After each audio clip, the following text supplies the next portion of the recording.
Welcome to the show today, guys. We are on top of everything right now because the secular culture, the progressive movement, which is accurately called the regressive movement, and the abortion industrial complex are losing their minds. There are currently unscalable gates erected around the Supreme Court building because of the somewhat violent riots and protests that are happening in DC and around the country, because the sacrament of Satan, the sacrament of secular progressivism, is being pulled down from the high places.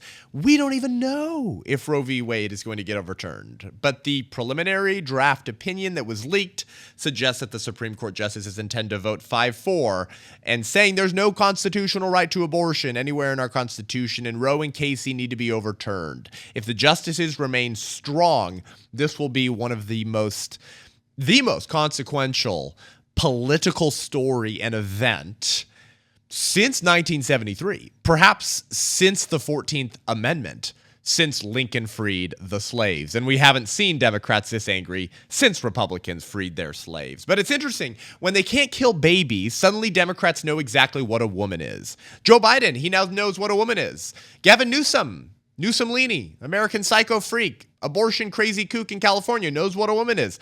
Elizabeth Warren, she knows what a woman is now. Joy Behar says that women need to take sex strikes to fight abortion. She knows what a woman is. And the Democrat Senate, Congress are moving to try to federalize abortion through point of birth to prevent the Supreme Court from overturning Roe versus Wade. All of this is coalescing after 2 years of tyranny, and we begin to recognize that the apathy and bloodshed we've been sowing in the womb, we're now reaping in the streets and in our politics. This is the Kairos turning point. This is the most consequential year in American political life, probably in your lifetime, if you're a millennial, and certainly if you're Gen Z. Wake up, get ready. What are you going to tell your grandchildren about what you did in 2022? I'm Seth Gruber, and this is UnAborted.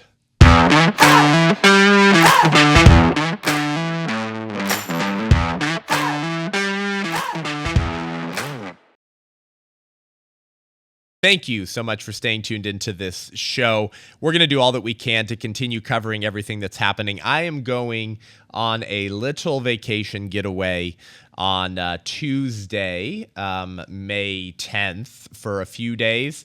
We have some episodes we're going to get to you, but if there are breaking bombshell events happening next week, I apologize if we're not on it as quickly as we usually are. Sometimes I need to not think about murdering babies all the time. I do it full time as it is, and I'm a dad, I'm a husband, I'm a friend. I need a break. But we are pushing hard on this show, and with my speaking schedule and with some exciting announcements I'll have for you in a couple weeks to take back life in this moment and to awaken the church, because I think some people are now finally starting to wake up as if from a long coma. And we all sense it. We all sense the tyranny, don't we? We all sense that those who kill children can maybe not be trusted to help children or families or society writ large. And if anything, God may be using this Supreme Court justice draft opinion leak as a way to expose the demonic nature of the liberal establishment, something that true Ezekiel watchmen and ambassadors for Christ already knew. But much of the church does not seem to approach these political discussions with that level of clarity. And most of the broader culture, who still has a semi-functioning moral compass, doesn't realize the spiritual principalities that are at play behind people like Joe Biden, like Gavin Newsom, like Elizabeth Warren. We've adopted these stupid, strange, myopic, truncated talking points about politics in America and in the church. And this comes out when you hear people say things like, I'm not political. Well, there's no such thing as not being political in America, because in America, we're a constitutional republic, and the elected representatives serve at our pleasure and our consent. So who got them there? We did. So in virtue of being an American, you are political, right? Or you hear it in the church, right? People will say, my role is to preach the gospel, the Great Commission, share the good news of Jesus' saving grace, his death on the cross, his resurrection, eternal life, forgiveness of sins. That's what I'm called to. Politics is a different lane. Separation of church and state. There's no role or room for Christians in those areas, or at least not in such a passionate way. I don't want to lead with being a political fighter. I want to lead with Jesus and the nice little Jesus I've concocted in my image, in my mind, not the one that flips tables, not the one that calls religious leaders who avoided the weightier issues of the law whitewashed tombs, who were snakes serving their real father. Just the nice, kind Jesus that I've sort of had a picture of in my mind. We have these strange talking points about politics in the church, and I think people are beginning to recognize that they were sold a rotten egg. This was false advertising. These talking points that have been repeated by pastors and Christian lay people and Christian workers and ministers have just not been true. They've not been true. And now we're starting to realize that the people we've enabled to get into positions of political power through our apathy politically are now being exposed for the true demonic tools that they are. People screaming about the fact that they might not be able to continue killing babies in all 50 states in this country. So I hope this is an awakening call for Americans and for the church. And so we appreciate you listening to the show. We ask you to share this episode to wake people up and to get your churches and your pastors engaged to do something. Go to lovelife.org to learn more about how you as in your church can end abortion, or book me to come speak in your church and we'll light a fire and get them engaged. Because here's the thing, if we don't overturn Roe versus Wade this June, I don't know if we ever will, at least not in my life. It's been 50 years nearly since the legalization of abortion. We failed to overturn Roe v. Wade in 1992 with Planned Parenthood v. Casey when I was 1 year old. And now here we are 50 years later. And if we don't do this now, and we can't have confidence in the Supreme Court justices that Trump did get on the court, then I don't know when we will. And if we don't now, I don't know if the church will ever wake up to end abortion. In fact, I don't know if they'll be allowed to. Because if the Democrats federalize abortions through a constitutional amendment or some crap, making it illegal to ban abortions at any point in any of the 50 states, if they achieve their goal of the Equality Act, right, which would literally prosecute pro-life obstetricians who just don't want to perform in abortions because they have moral or religious objections to it. All of the tyranny that they're pushing, the Corrupt Politicians Act that would federalize elections, you know why they're doing this, right? Because they know how unpopular they are. So they're trying to create permanent political power either through COVID crisis that they'll continue to roll out so that they can get more power in these federal bureaucracies, taking away the democratic voice of the people, or passing crazy bills like the Corrupt Politicians Act or the Equality Act that will forever stunt the growth and success of the pro-life movement. That's why this year might be the most consequential year for unborn children and liberty in America writ large. They understand this. This is why they're quadrupling down. But isn't it funny that when the threat to kill babies comes, suddenly everyone knows exactly what a woman is? Here is Joe Biden recently being asked before he boards a plane, Air Force One probably, about what he thinks about the Supreme Court leak, okay? And he's very upset. He thinks this is so regressive. But see if you catch it about how he refers to, I don't know, what's the word? Women. Play clip. It concerns me a great deal that we're going to, after 50 years, decide a woman does not have a right to choose. Well, there you go. It concerns me very deeply that after 50 years, we're going to decide that a woman does not have a right to choose. Who? A woman. Well, I thought that trans women were women. I thought that men could be women, that the body gives us no signals or pointers to our identity, that they don't provide a rational basis for our moral decisions. that our bodies are just neutral. That's what I've been told by LGBTQ LMNOPIA+++.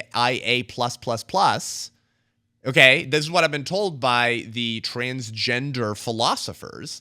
But suddenly, we know what a woman is because it's the woman who has the right to choose. Well, where does that right come from?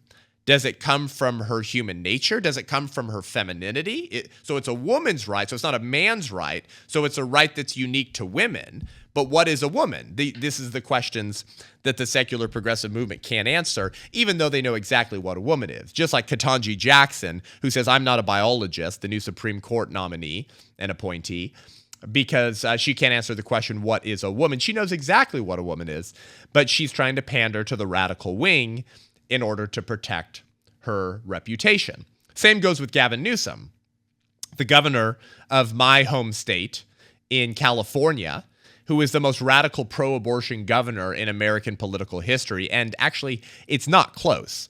Remember, Gavin Newsom was behind pushing the abortion pill onto four-year university health centers on campus, a bill that Jerry Brown vetoed because he said it was way too radical because there was an abortion clinic within I think like a 10-minute drive of every four-year California State University. So why was it burdensome for women to have to travel such that you need to put the abortion pill in university health centers?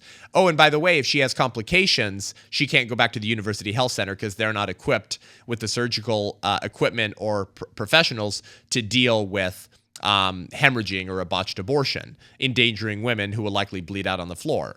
And he's behind, of course, pushing mail order abortions as well. He wants that. He wants women to be able to order medication abortions, snail mail, sent to their mailbox without confirming whether she has an ectopic pregnancy or not, because if it's not confirmed and her fallopian tube bursts, she'll die.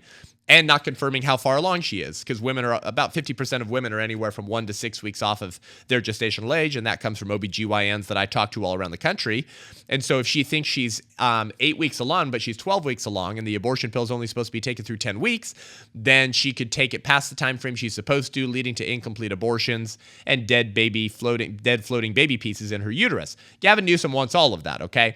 And of course, he was colluding with the Future of Abortion Council to craft the 45 recommendations to turn California into a sanctuary state for abortion, including paying for the travel expenses of women coming out of a state where abortion might be banned, like Arizona, paying for her food, her hotel, her gas, and her abortion, and her babysitting for her children at home, whose siblings she's killing. This is Gavin Newsom's California, and Gavin Newsom is, of course, a panderer to, to men who think they're women, because he's now putting them in women's prisons in California. You hear about these stories, women getting pregnant in California women's prisons? How's that happening? I thought trans women were women, so therefore they're only women. No, of course, they're men, and they're probably raping the women. Gavin Newsom's all for that, and of course was pandering to pedophiles leading up to his election as well in the recall effort by lessening the sentences against pedophiles. Lovely man, but now suddenly he knows what a woman is as well.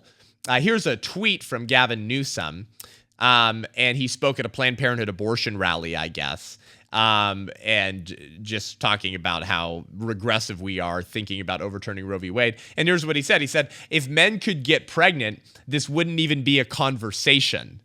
So he didn't say this verbally, but in his tweet where he shared his video clip, he said, if men could get pregnant, this wouldn't even be a conversation. This decision isn't about strengthening families. It's about extremism. It's about control. We will fight for the right to choose. But the whole ideology of transgenderism says that men can get pregnant, right? Remember, they don't just say that men can become women. They say trans women are women. Okay, they don't just say that gender and sex are different, right? This was the old talking points you still hear that they say, well, your sex is your genitalia, okay, or your chromosomes.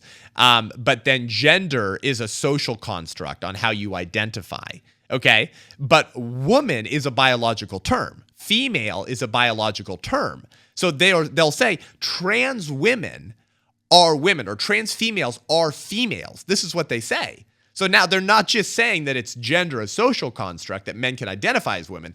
They're saying, no, men can become biological women. I hate that phrase, women. biologically. Like, okay, well, then who has the right to abortion? And what are they aborting exactly? If the man who says he's a woman doesn't even have a uterus? Of course, these are the questions that they don't want you asking them. But Newsom is saying men can't get pregnant. If men could get pregnant, this wouldn't even be a conversation. Oh, so men can't get pregnant, Newsom. Hilarious. And now we have this Fox News headline and story here of all the trans activists are all pissed off at Gavin Newsom, calling him a transphobe now. It's awesome when the left eats their own, by the way. It is very satisfying. Because we all know that most of these people don't believe this. There are a few radicals who do, but people like Gavin Newsom and others, they just lick their finger, they stick it up, and they see which way the wind's blowing. Okay, they just pander to the radical wing because they believe that that's where the culture is going, the dominant culture. And we'll get to that later as to whether what they're doing is actually going to be successful, because I don't think it's going to play well in Peoria, though they think it's playing very well with what they view is the dominant majority of the culture.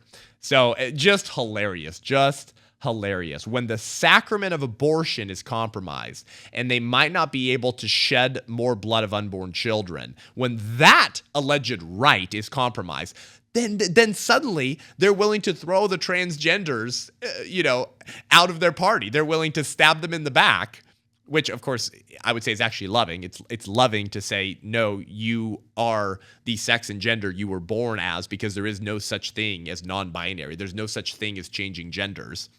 It's actually loving to tell people the truth. But, of course, the transgender community thinks that Gavin Newsom is a transphobe, that he's hateful. So now he's allegedly hating them, tossing them out the second abortion is compromised. Because obviously we know that people who get abortions are women, because only women can get pregnant, and that is the right?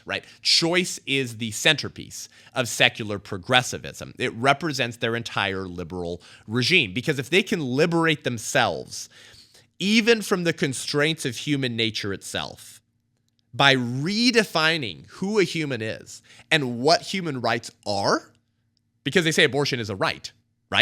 Well, then what about the child's rights? You have a warring of interest here, a warring of rights.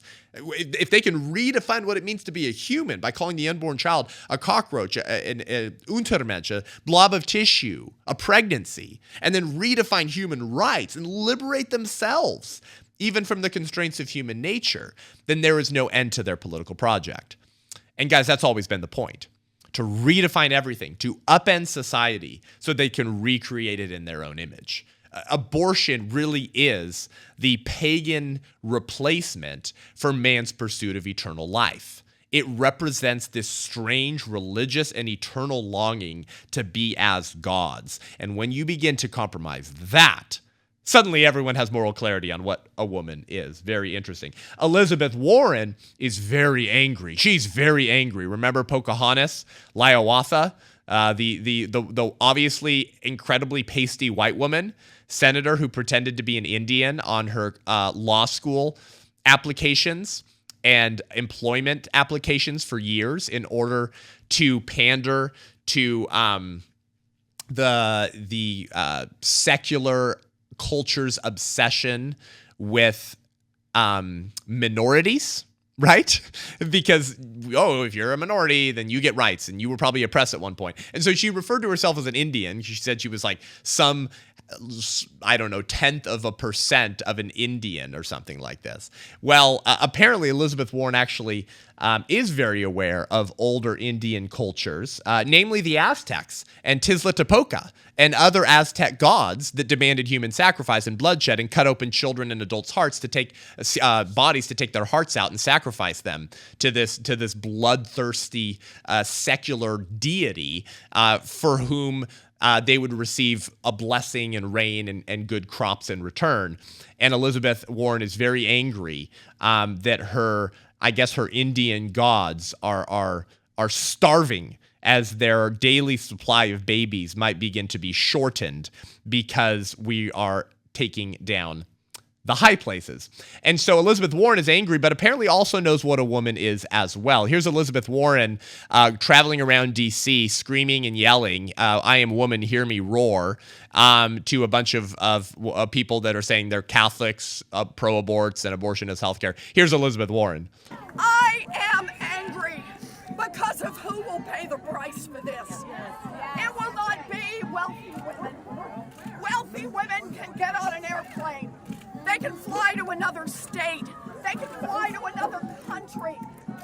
get the protection they need.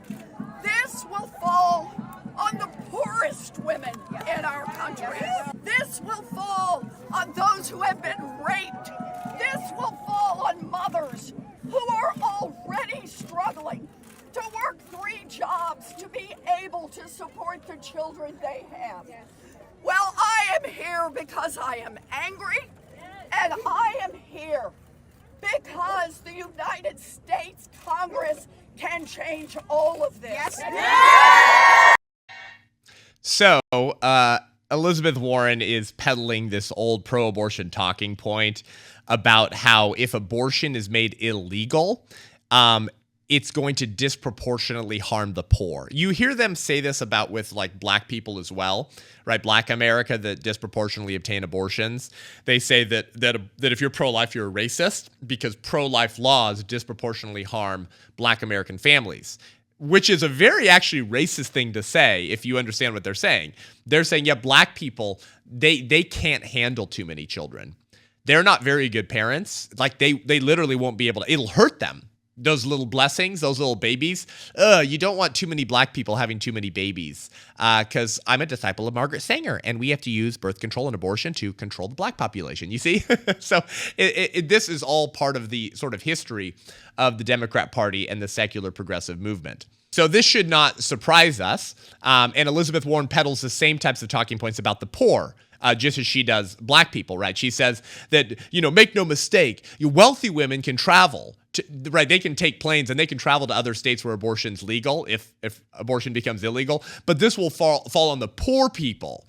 As I think as Robert P. George brilliantly said, or Frank Beckwith, some wonderful pro-life philosophers, the vices of the wealthy do not become virtues simply because the poor are denied them. The vices of the wealthy, namely killing your children, don't become virtues or good things simply because the poor denied them. So it's a strange argument to say that, well, if abortion's overturned, only rich people will be able to kill their babies. Like, well, okay, how about nobody kills their babies? And it's also incredibly bigoted towards poor people, just like it's incredibly bigoted towards black America to say that pro-life laws disproportionately harm black and poor families because they're saying that, yeah, poor people, they're not very good parents. They can't control their sexual impulses either, according to Elizabeth Warren. Because those pro-life laws, those poor people, they just have to hump people. They just have to have sex. And so they're just going to keep having babies because they have no self-control whatsoever because they're poor, according to Elizabeth Warren. And so they're going to have all these babies that they won't be able to kill. And that's not equitable. That's not just. And that's going to hurt their income and their livelihood because it's just harder to raise more children when you don't make as much money. Wow, Warren, you sound a little bit like you hate poor people and black people. Yes, of course. This is the history and the legacy of the Democrat Party. And so Elizabeth Warren, of course, says that it is still women who get abortions, right? She's saying wealthy women can still get abortions, but then poor mothers, did you catch that? She said poor mothers will not be able to, and that will be hard on them. So suddenly we know what mothers are again, and women when you can't kill babies, when you maybe can't kill babies. We don't even know what the Supreme Court will decide yet. And so Elizabeth Warren finishes here by saying that the Congress could fix this right now. And Chuck Schumer and Nancy Pelosi are trying to do just that. We'll get to that in just 1 second. But I want to comment on this last interesting reactions from the secular culture to abortion. And we've seen this reaction from other people as well. For example, in 2019, when you had some of the most pro-life laws ever being passed, particularly in Georgia and other states, and you had similar responses then. Joy Behar from The View, one of the cackling hens over at The View, is saying that we need a sex strike. And you'll hear this every once in a while from some kooky Hollywood, would-be philosopher saying that if those pro-lifers are going to take away our right to have abortions, then we're just not going to have sex. Great idea, Joy Behar. Speak for yourself. Here's Joy Behar. Women in the world have conducted sex strikes in history. In 2003, a sex strike helped to end Liberia's brutal civil war, and the woman who started it was awarded the Nobel Peace Prize. In 2009, Kenyan women enforced a sex ban until political infighting ceased. Within 1 week, there was a stable government. Okay, so we have more power than than we think we have, and some of it could be right in the bedroom. Just saying. A sex strike. So there you go. We have more power than we think we do, and some of that power could be in the bedroom. Very, very interesting. It's always funny when the left thinks they understand the right, and so they come up with policies or talking points or jokes to sort of jab at the right, and then the right goes like, great idea. I love it. I covered this on podcast a few months ago. There was a pro-abortion state representative in Oklahoma, actually, of all places. Pretty interesting because that's a pretty pro-life state. And he proposed a bill that would demand that fathers are financially responsible for the mother and the baby from conception. And he was trying to troll conservatives and pro-lifers by saying, oh yeah, you're going to ban abortion in Oklahoma? Well, then I guess fathers should be responsible from conception. And he's thinking that conservatives and pro-lifers are all these like sex-crazed addicts like he is, and that they're going to be like, oh, no, we were just kidding. We don't want that pro-life legislation because us conservative, religious pro-lifers, we also just love to sleep around and bang people and impregnate them and not be responsible. That's how he's picturing the right, like we wouldn't want that, like that was some troll. And then all the conservatives and pro-lifers are like, awesome idea, dude, thanks. And then this guy, his name was Forrest something, a state representative in Oklahoma. He goes and apologizes to pro-abortion groups because they were pissed off at him for this bill. And then he said, this bill was obviously not serious. I didn't actually mean this. Hilarious. And there's been studies about this, about how the conservative movement generally understands the left, their political ideology, their underlying worldview, what motivates them, their assumptions and ideas. But the left does not understand the right whatsoever. And it comes out in things like this. And so they're, every time someone says, we need a sex strike, you're going to take away our right to kill babies? Well, we're just not going to sleep around. And then they were like, awesome, great idea. We would prefer, actually, that you didn't have and raise children because you're a bad mother. You would be a bad mother. You think that your children that you would raise would be non-persons, Untermensch blobs of tissues that could be murdered as long as they were in the womb through all 9 months of pregnancy. You think that if your 4-year-old says they're a girl, they should have their penis cut off, have cross-sex hormones and puberty blockers pumped into them, and then reintroduce them into society as a female. Yeah, I would actually prefer if you didn't have children. It would be very good for you to not raise children. That would be very good for society and the social fabric, because those children would be horribly miserable and the victim of your horrible ideas and lifestyle. Because ideas have consequences and bad ideas have victims. Ideas are not neutral. They form us into the type of individual we're going to be and how we see the world. What we view as human flourishing and human rights, what we view as good and evil, beautiful and ugly, good and bad. So, of course, everyone's saying, great idea, Joy Behar. We love it. Run with it. Former Indiana Governor Mitch Daniels was once asked how we can beat the libs. And he had a very funny answer. He said, well, you can either outfox them, right? You can outmaneuver them or outpersuade them in politics. But that's kind of difficult because they're pretty clever at politics, if you haven't noticed that about the left. He said, or you can outbreed them. And I would recommend the latter because the latter is more fun, right? And so the long view of taking back life and righteousness and a healthy social fabric and healthy families in America is that conservatives, pro-life Christians, get married, stay faithful, and have lots of babies. While the left, unfortunately, this is kind of dark, I don't mean this as a joke, will likely abort themselves into extinction. Now, I would prefer that they do. I hope this sex strike thing takes off. I love it. I hope that the entire secular progressive movement just stops sleeping around. That would be wonderful for America, for families, and for children. But if that doesn't take off, and I doubt it will, then they'll continue to sleep around and they'll kill the babies that they create through their belief that they deserve orgasms without responsibility.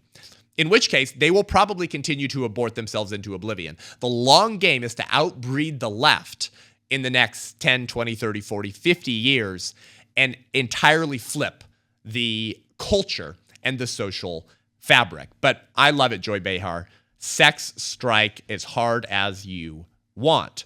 So The Guardian is reporting on May 5th that Schumer sets abortion rights vote. He says, America will be watching. Darn right, America's watching.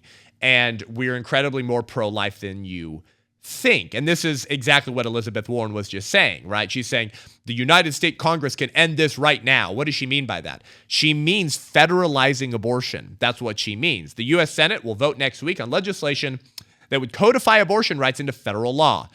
Although the measure has next to no chance of passing the divided chamber and will be mostly symbolic, the Associated Press reports. Of course, because they want to get Republicans and Democrats their votes on the board so that they can run on those votes this November. Why? Because they believe that the culture is way more pro-abortion than it actually is. Chuck Schumer and senators will vote on Wednesday on the Pregnant Workers Fairness Act. Oh, we don't know what women are again, I guess, because we can't call them women. We have to call them pregnant workers. A similar measure failed in February following the House passing an abortion rights bill in September. Although he does not have the necessary 60 votes to overcome a Republican filibuster and move ahead with the bill, Schumer said it was important members of both parties go on record about where they stand. Next week's vote will be one of the most important we ever take because it deals with one of the most personal and difficult decisions a woman, now we know what they are again, has ever had to make in her life. Come next week, Senate Republicans will have to answer for everything they've done over the years to embolden the hard right's hostility against a woman's choice. The vote will tell next week. America will be watching. Okay. So, yes, go all in. Do it. I love it. Double, triple, and quadruple down and insist on killing babies through point of birth. Do it. I love it. I love it. Tell American citizens that we need to have abortion laws through point of birth and no protections for babies who survive botched abortions because Pelosi, Schumer, and the Democrats have vetoed the Born Alive Abortion Survivors Protection Act over 80 times. Go for it. Yes, absolutely, because this will not play well in Peoria. You know, you hear people say, Elizabeth Warren said this in another clip, in D.C., she said that 72% of Americans support Roe versus Wade. You hear these talking points all the time. It's actually one of the most repeated lines you'll hear from the abortion industry and the Democrats, that you know, a super majority of American citizens support Roe v. Wade. That's never been true because most Americans don't know what's in Roe v. Wade. They have no idea what that decision and its companion case, Doe versus Bolton, actually said about abortion. How do I know this? Well, there was a 1991, there you go, year I was born, a 1991 survey of American opinion called Abortion and Moral Beliefs. And it specifically was measuring the American understanding of what Roe v. Wade enabled, what was in the decision, what it allowed. Here's what it found. Only 1 in 10 people could give an accurate account of the Roe versus Wade decision. 1 in 10. And I think that might even be a little bit generous. 1 in 10. Okay, so when you see these polls of like, you know, percentage of Americans who say they're pro-life and pro-choice, and then percentages of people who say they support Roe v. Wade and don't support Roe v. Wade, just know that they don't know what's in Roe v. Wade. Here's an example. I'll prove it to you right now. Right? Not enough pro-lifers and conservatives talk about this poll and actually discredit this talking point. I'll prove it right now. The Gallup poll in 2019 found that only 13% of American citizens supported the legality of third trimester abortions. Only 13%, not of Republicans or Democrats, of Americans wanted third trimester abortions to be legal. What did Roe v. Wade and Doe versus Bolton do? Legalize abortion through point of birth for any reason or no reason at all. And even in pro-life states that have bans on abortion in the third trimester, the woman need only say that her third trimester pregnancy is endangering her health, her emotional health, her family health. She's stressed out. She's anxious. She's having a fight with her husband, just a verbal fight, and she's stressed out. That would meet the court's definition of health such that she could obtain a third trimester abortion even in a more pro-life state. So that's what Roe v. Wade and Doe versus Bolton enabled. So if you really want to say, do Americans support Roe v. Wade as it is, in reality, in the real world, on the ground, what does Roe v. Wade enable? Abortion through point of birth. Okay, how many Americans want abortion through point of birth, through all 9 months of pregnancy? Only 13%. So actually, the correct percentage, Elizabeth Warren, would be this. 87% of Americans don't support Roe v. Wade. Okay, so there you go. This Guardian piece continues and says, Democratic leaders lacking the support needed to change Senate rules and pass on abortion bill a majority vote have signaled they intend to take the fight to voters during the campaign leading to the November election. See, they're going to run on the fact that Republicans want to overturn Roe v. Wade in order to win elections. And I think it's going to have the complete opposite effect. And that's just absolutely wonderful.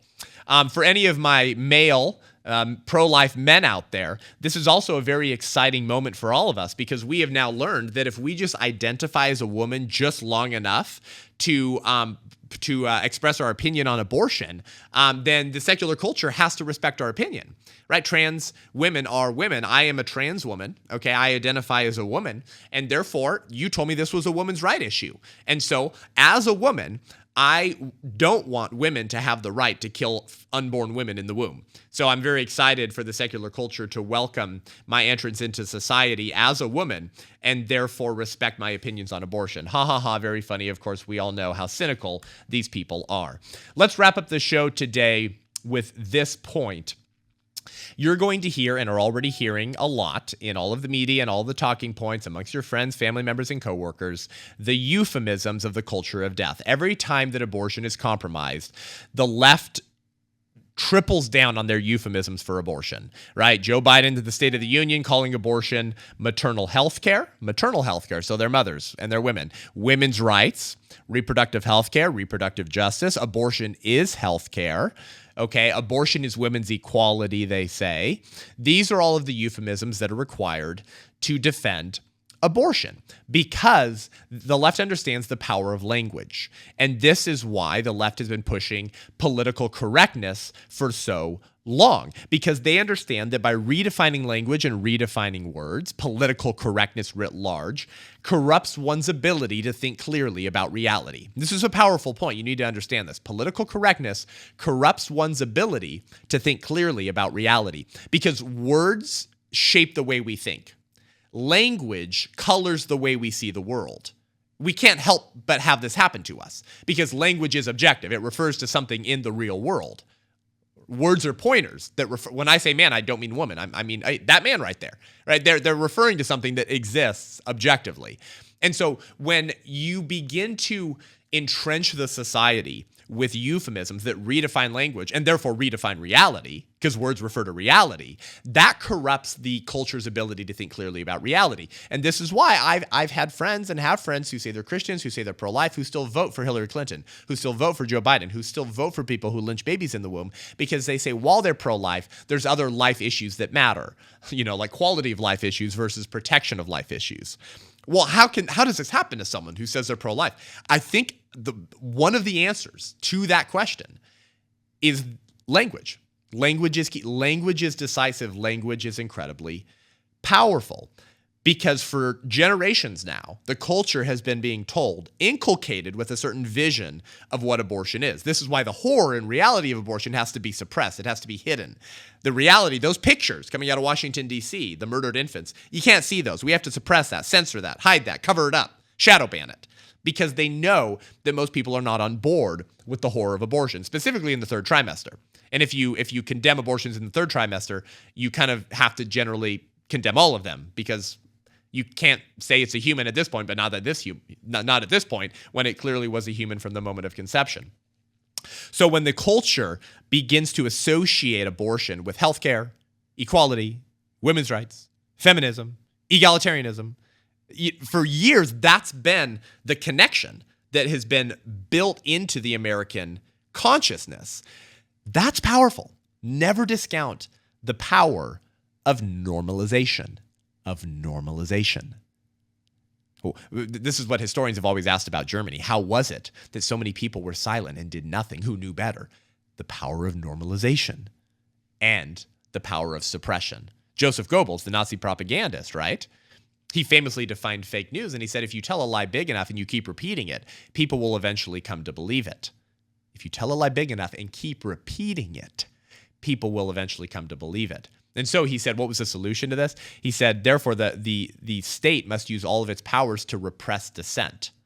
For the truth is the mortal enemy of the lie, and therefore, by extension, the truth is the mortal enemy of the state. So the truthful voices have to be censored because they're speaking clearly with language about the nature of reality. So political correctness corrupts one's ability to think clearly about reality. This is why we have to be so clear in our language, calling abortion murder, genocide, baby lynching, human sacrifice, child sacrifice, to to shake the American consciousness back to reality, right? To rattle their cages, their political correct cages, and to free them, to come back home, to come to reality. And we'll finish with this. Theodore Dalrymple, it's his pen name actually, but he's an English cultural critic, a prison physician, and psychiatrist. Fascinating man. He's written some fascinating books. One is called Life at the Bottom. I encourage you to check out. But he has studied communist propaganda in communist societies for years. And he has a very interesting and important insight into how political correctness corrupts one's ability to think clearly about reality and corrupts one's ability to stand up against evil at all. Here's what he says, and I want you to think deeply about this quote, this insight, given everything we've covered in this episode just now, given everything happening in the culture and the society right now, as the left quadruples down on their euphemisms and on their sacrament of abortion. He said, political correctness is just communist propaganda writ small. Political correctness is communist propaganda writ small. In my study of communist societies, I came to the conclusion, he says, that the purpose of communist propaganda is not to persuade or convince. It's not to inform, but to humiliate. You hear that? The purpose of communist propaganda is to humiliate. And therefore, the less it corresponded to reality, the better, he says. When people are forced to remain silent, when they are being told the most obvious lies, or even worse, when they are forced to repeat those lies themselves, they lose once and for all their sense of integrity. When you're forced to remain silent when you're being told obvious lies, or when you're forced to repeat the lies yourself, you lose once and for all your sense of integrity. To assent to obvious lies is in some small way to become evil oneself. One's ability to stand and resist anything is thus corrupted and even destroyed, because a society of emasculated liars is easy to control. I think if you examine political correctness, it has the same effect and is intended to. Powerful historical insight. A society of emasculated liars is easy to control because they've lost their sense of integrity, because they know they're liars and they're assenting to obvious lies, which makes them kind of a part in the evil agenda itself. And political correctness has the same intention as communist propaganda, to humiliate and to keep the good people silent who know better but are choosing to live in lies in order to go along, to get their crumbs from the table of secular progressivism and remain in peace, or the appearance of peace, so that their rights and their comfort and their way of life are not compromised or harmed by being forced to get uncomfortable to stand up to evil and to oppression. This is our moment. This is the time, the year, for the culture to stand against these Orwellian genocidal maniacs like Joe Biden, Gavin Newsom, Elizabeth Warren, Joy Behar, and the entire liberal establishment. And the longer you go along to get along and remain silent, the sooner your ability to stand up against anything or resist anything is corrupted, is deconstructed, and is destroyed, because you've lost your sense of integrity and you don't even look up to yourself. You don't even have confidence in yourself because you went along with lies that you knew to be lies so long that you no longer know what the truth even is. That's the danger with remaining silent and assenting to obvious lies. And what could be a greater lie than that babies are not persons, babies have no rights, babies are not precious, and they should be killed not just through point of birth, but outside the womb too, because Washington, D.C. right now, where all the madness is happening, is also refusing to conduct autopsy examinations for the murdered infants whose pictures we've all seen, some of whom were obviously killed through partial birth abortions, which is illegal, but they don't even want to expose that because it compromises the entire liberal establishment, and the dead babies are falling down, the high places are being torn down, and their ability to control the narrative narrative and justify their regime is being compromised as well. We need to quadruple down, demand life, demand standards, demand the American way of life, which begins with the natural right to life. Thank you guys so much for tuning in. Head on over to iTunes, Spotify, YouTube. Give the show a rating and review. We really appreciate it. It helps us reach more people, particularly now. How important it is to reach good, common sense Americans right now with the truth to get them to stand in this moment. If you want to stand and engage your community for life because everything is local, we can't control the federal right now, but we can control the local. Go to lovelife.org, bring Love Life or me to your church and get a chapter and training started. We do it all for you, and we raise up your leaders to save babies so that people stop running to abortion centers and they start running to the Church of Jesus Christ. If you want to book me for an event or see my speaking schedule, go to sethgruber.com, SETHGRU, as in baby boy, ER.com. I will see you on the battlefield. I'm Seth Gruber, and this is UnAborted.